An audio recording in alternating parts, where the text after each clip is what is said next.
Greetings and welcome back to Dream Central Station, where we facilitate holistic personal growth through wisdom, inspiration, spirituality, education, and action to maximize our potential and live our deliberately realized end achieved methodically.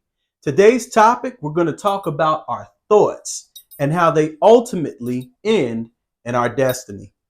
Now, before I get started, I want to share a story that's near and dear to my heart. This is one of those life-changing experiences that I had in a hotel room when it was me and a book by Zig Ziglar called See You at the Top.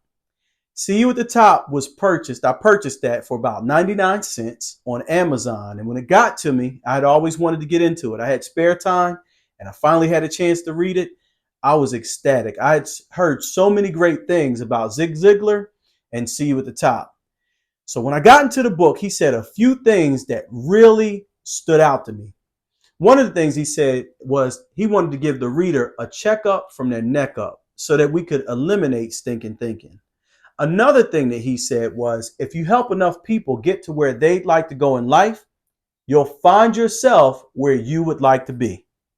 And then the last thing that he said, and he said many more things in these three, but the last thing he said that really stuck with me and changed my life was your thoughts determine your actions.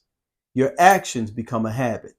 Your habit becomes your character, and your character determines your destiny.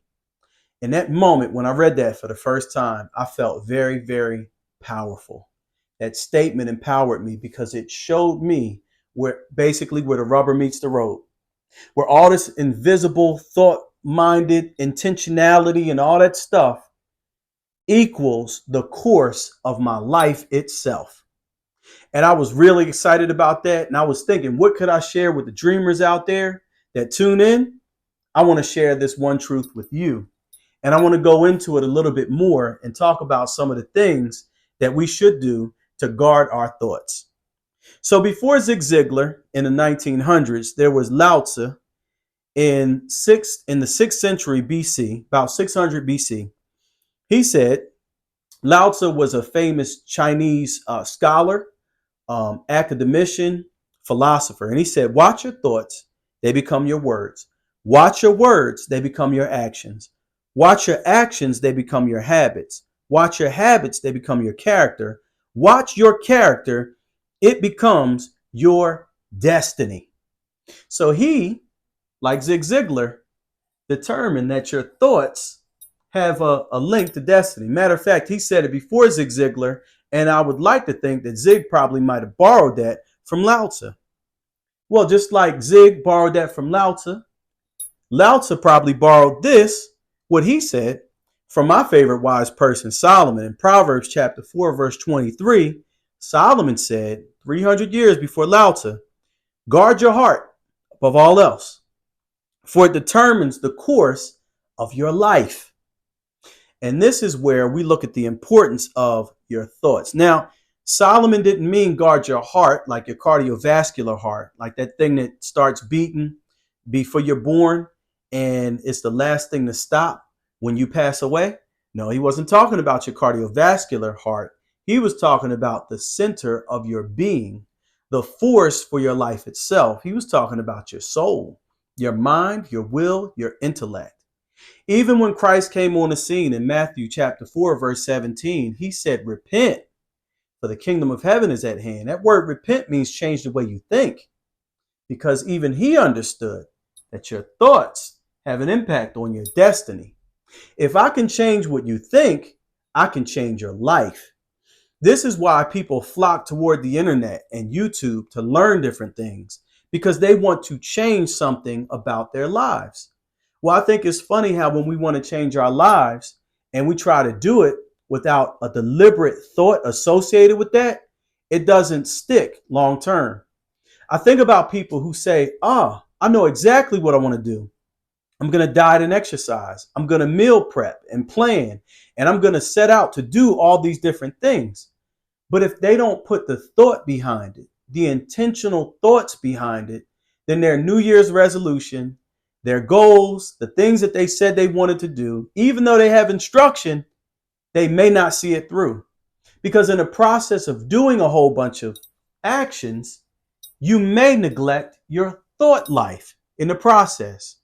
Some of my most successful physical fitness runs are accompanied with, and when I'm saying runs, I'm talking about where I'm losing weight, I'm gaining muscle, I'm feeling great about myself and everything else. I noticed this. They're accompanied by activity and action, yes, and everything that goes along this continuum, but they're preceded by thoughts. Muscle and Fitness magazine. I'm looking at somebody's post about the body transformation, some of the workout routines that people do, some of their meal prep and plans and what they ate. It's in my mind. I have to think about it. And so I just wanted to give this free lesson away and put emphasis on the things that we allow ourselves to think about have an impact on our life's destination. So that's why Solomon said in Proverbs chapter 4, verse 23, to guard your heart, your soul, your mind, will, intellect, above all else, because it determines the course for your life. In doing so, very simple, I want to talk about our eyes and our ears and how important they are to our thoughts. There are different ways that thoughts enter into our lives. The main two ways are by virtue of what we look at and what we listen to, what we hear, listen to, what we watch, what we see. Because your eyes and your ears are gates to your thoughts. So I'm going to go a little bit further like Solomon did than Lao Tzu and Zig Ziglar. They started at the thoughts, where our favorite wise person, Solomon, started pre-thought. Where do you get your thoughts from? You got to guard this. And I think about how my eyes and my ears, I can intentionally expose myself to information.